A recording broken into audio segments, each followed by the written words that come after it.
Hello, welcome back to my channel. मेरे YouTube channel पर आप सभी लोगों का बहुत-बहुत स्वागत है। स्टोरी अगर मैं पढ़ती हूँ, मुझे उससे कुछ सीख मिलती है, वो चीज़ मैं आप लोगों से भी शेयर करती हूँ ताकि मेरे साथ-साथ आप भी वो चीज़ सीखें क्योंकि मैंने भी प्रॉब्लम फेस की है। हम सभी प्रॉब्लम फेस करते हैं, ऐसा कोई नहीं है जो अपने जीवन में प्रॉब्लम फेस नहीं करता है। मैंने प्रॉब्लम फेस की है, मैं उस चीज़ से गुज़री हूँ, तो मुझे अनुभव है प्रॉब्लम का, समस्याओं का। इसलिए आपसे शेयर करती हूँ कि यदि सपने हमारे हैं यदि सपने हमारे हैं तो पूरा भी हमें ही करना होगा। यदि सपने हमारे हैं तो पूरा भी हमें ही करना होगा। ना हमारे अनुकूल परिस्थितियाँ होंगी, ना माहौल होगा और ना लोग होंगे।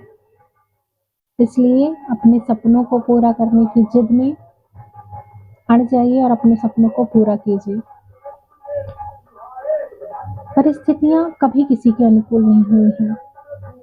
परिस्थितियाँ कभी किसी के अनुकूल नहीं हुई। मैंने लास्ट वीडियो में भी डाला था कि परिस्थितियाँ कभी किसी के अनुकूल नहीं हुई हैं। जीवन कभी किसी को अनुकूल नहीं मिला है और जो विषम परिस्थिति में डट कर खड़ा रहता है, उसी का जीवन खिला है। जो विषम परिस्थिति में डट कर खड़ा रहता है, उसी का जीवन खिला है।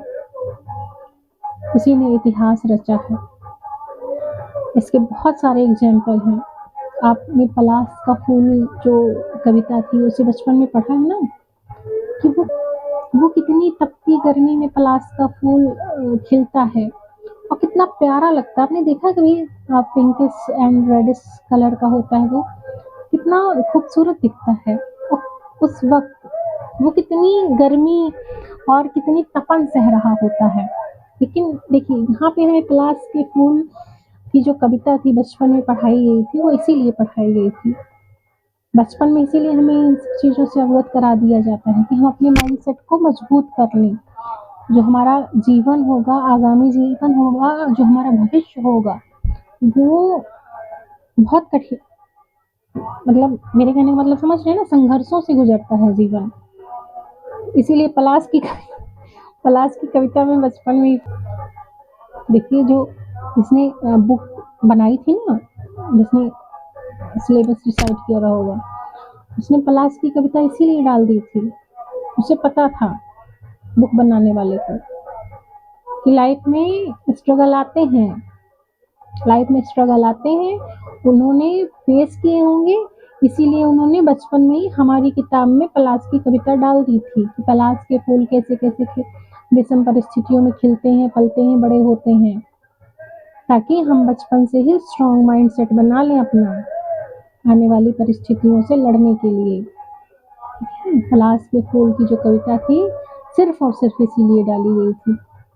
कौन सी क्लास में थी मुझे अभी नहीं याद है, बट मुझे याद आई तो मैंने आपसे शेयर कर दी कि वो इसी पॉइंट ऑफ व्यू से ज़रूर डाली गई होगी। जिसने बनाई, उसने जब पढ़ा तो उसने अपने जीवन को भी टटोला होगा, और जब टटोला तो उसने सोचा कि बच्चों को फ़ायदा मिलना चाहिए, बचपन से ही उनका स्ट्रॉन्ग माइंडसेट हो जाए। इसीलिए हमारे जब हम स्कूल लाइफ में होते हैं तभी वो कविता डाल दी गई। और आज मैंने भी इस चीज़ को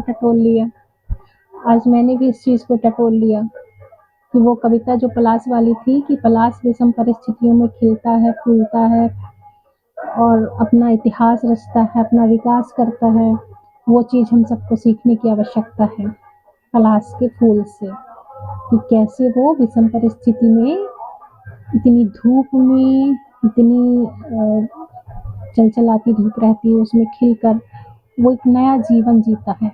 उसी प्रकार हमें भी अपने जीवन के संघर्षों को धूप की तरह समझना है और उस धूप में एक नया जीवन ढूंढना है, और वो जीवन होगा हमारी सफलता का, हमारी ऊंचाइयों का। ठीक है, ऑल द वेरी बेस्ट।